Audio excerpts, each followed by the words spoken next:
Today's job market headlines include a wake-up call from Ford's CEO and a breakdown of labor market verticals by Indeed. But before we get to those, for the first time in modern history, the U.S. jobs report may never be released. White House Press Secretary Caroline Leavitt said that the October employment and inflation data will likely never be published because of the government shutdown. The Labor Department confirmed that it stopped collecting economic data, including the monthly jobs and CPI reports that guide nearly every major economic decision in the country. The last time a shutdown delayed a jobs report was 2013, but this time it's very different because this data might be lost altogether. And without it, economists, investors, and even the Federal Reserve are effectively flying blind. Private firms are stepping in with their own analysis, most showing the same thing, which everyone who's paying attention already knows. Hiring is slowing and layoffs in October hit recession-like levels. But this is unprecedented. The BLS data isn't just numbers on a spreadsheet.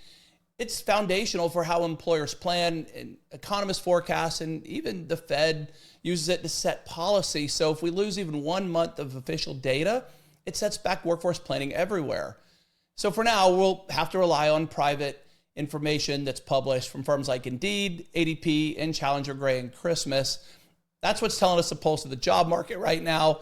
Or you can listen to podcasts from staffing people who live it every day, because I can tell you what I see, what my peers all see, is very consistent with what these private companies have been reporting. But still, make no mistake, this creates massive uncertainty for anyone who relies on it for hiring and investment decisions. Next, Ford's CEO Jim Farley says America is in trouble.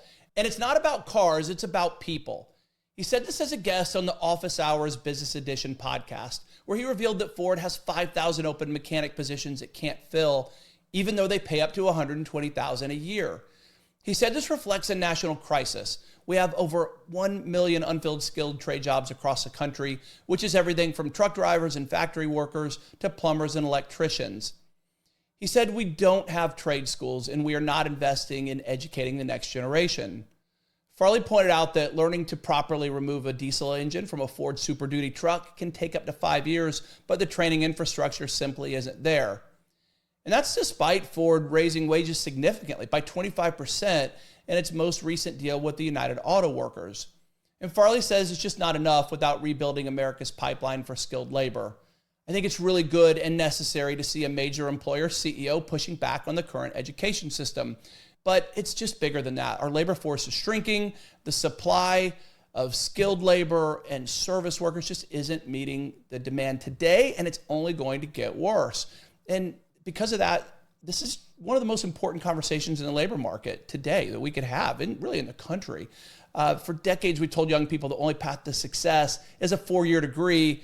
And along the way, we've neglected vocational programs and apprenticeships. And now we're going to have to deal with that. And when a company like Ford can't fill high-paying jobs, that tells us it's not a wage issue, it's a skill issue, a training issue, an education issue. And so the future of America's middle class really depends on correcting this mistake. And it is a mistake because we were just selling kids a dream that was misguided, quite frankly, in many cases. And we just have to develop the skills we need for the future. Finally, for today, what does a job market look like across verticals? According to new data from Indeed Hiring Lab, employer demand in Q3 slowed across nearly every major industry. Job postings were down 8.5% year over year.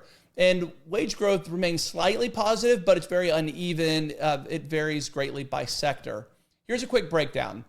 Technology is still struggling. Job postings are more than 30% below pre-pandemic levels, with data and analytics roles specifically dropping 15% just year over year. So you think AI is having an impact? This data tells me that it does, because those are two areas where AI definitely plays a big part.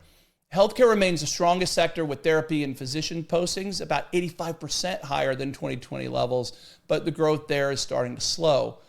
B2B industries like accounting and finance show mixed results. Postings are down, but wages are up. There's a 3.6% growth in accounting pay.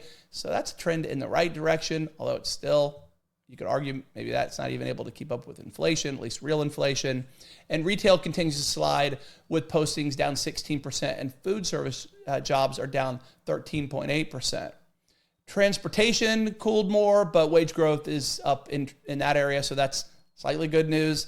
But look, these numbers tell what's become an ongoing story. Employers just have become really cautious. They aren't moving. Nothing significant is happening.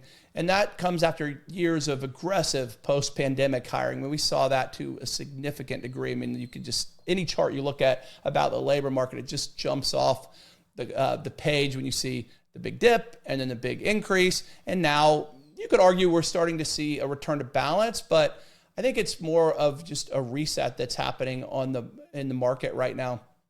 And what I say almost every day lately is what we need the most is stability. So the shutdown looks like it's over. That's great. Now we can take a step in a positive direction. And before we go, here's your fun fact for today. On this day, November 13th in 2020, Kim Ng became the first female Major League Baseball general manager when she was hired by the Miami Marlins. In fact, she was hired as the first GM of any major men's sports franchise in the U.S., so huge accomplishment. Really good stuff to close the episode with. So thank you for listening. Please like, subscribe, share with anyone who you think might be interested. And if you have feedback, let me know that too. Talk to you tomorrow.